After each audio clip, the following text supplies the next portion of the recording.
નમસ્કાર વહાલા બાળકો, આજની ઓનલાઈન ક્લાસમાં તમારા સૌનું સ્વાગત છે.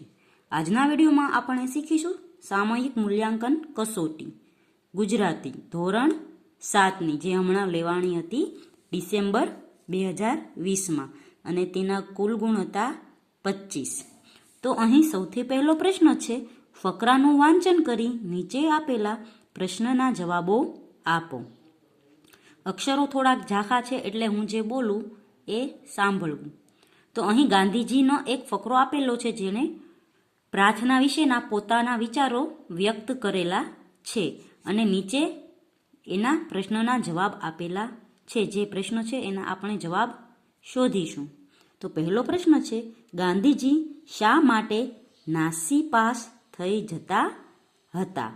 તો તેનો જવાબ છે કે ગાંધીજીને જ્યારે કડવામાં કડવા અને જાહેર અનુભવોનો થોડોક વખત થતો, એટલે કે જ્યારે એને કડવામાં કડવા અને જાહેર અનુભવો થતા, ત્યારે તેને એમ થતું કે નાસીપાસ થઈ જવું. તો આનો જવાબ છે કે ગાંધીજીને જ્યારે કડવામાં કડવા જાહેર અનુભવો થતા, ત્યારે એમને એમ થતું કે નાસીપાસ થઈ જવું.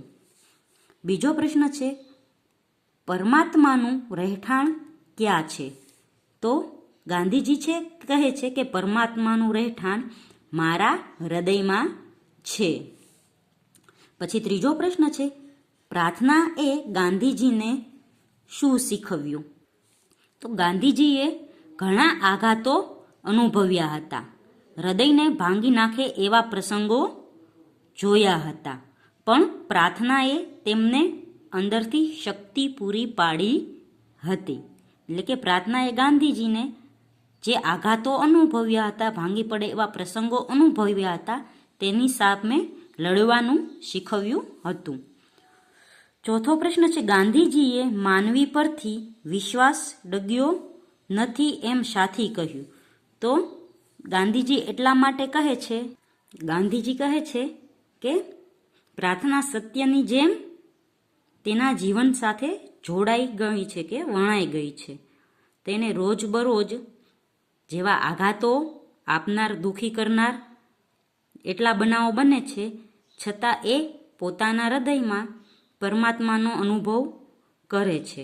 એટલે ગાંધીજી પોતાના હૃદયમાં પરમાત્માનો અનુભવ કરે છે, એટલે તેમને એવું થાય છે કે બધા માણસોના હૃદયમાં પરમાત્મા છે. એટલા માટે ગાંધીજી કહે છે કે માનવી પરથી તેનો વિશ્વાસ ડગ્યો નથી. પાંચમો પ્રશ્ન છે, આ ફકરાનું યોગ્ય શીર્ષક લખો. તો આ ફકરાને આપણે શીર્ષક આપીશું પ્રાર્થનાનું મહત્વ. પછી પ્રશ્ન નંબર 2 છે, આપેલા પ્રશ્નોના જવાબ આપો. તો પહેલો પ્રશ્ન છે, તમારી શાળામાં કયા કયા સમાચાર પત્રો આવે છે?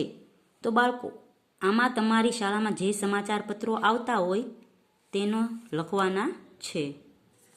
તો જવાબ આવશે, અમારી શાળામાં શબ્દસૃષ્ટિ, બાલસૃષ્ટિ, કવિલોક, અખંડ આનંદ, ચંપક જેવા સમાચાર પત્રો આવે છે.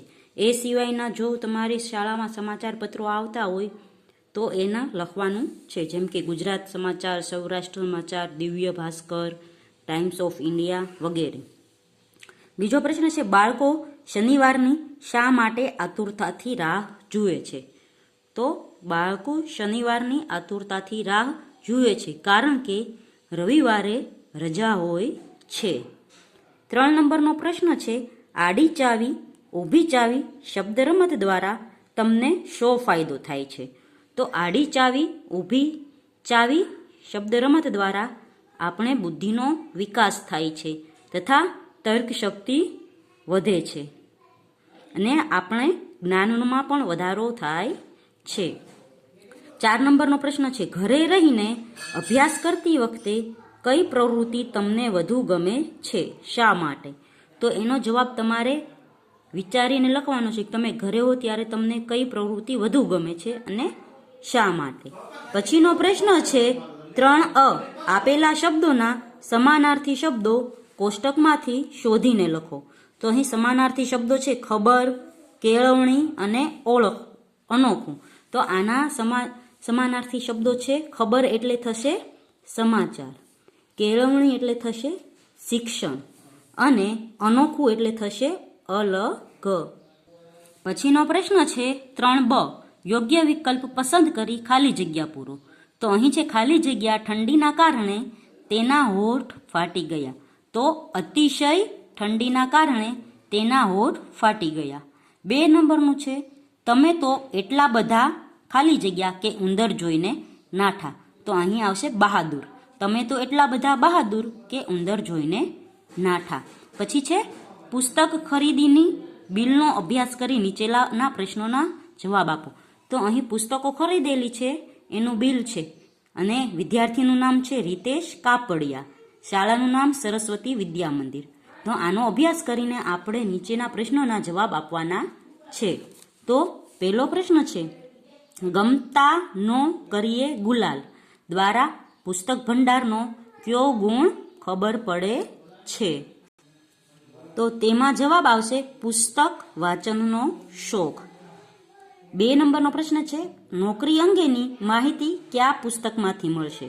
તો નોકરી અંગેની માહિતી રોજગાર સમાચારમાંથી મળશે. 3 નંબરનું છે રીતેશના દાદીને ઉપરના માંથી કયું પુસ્તક વધારે ગમશે? તો રીતેશના દાદીને ભાગવત કથાઓ નામનું પુસ્તક ગમશે. 4 નંબરનું છે તમારા શિક્ષકને રીતેશ જેટલું વળતર મળશે શા માટે?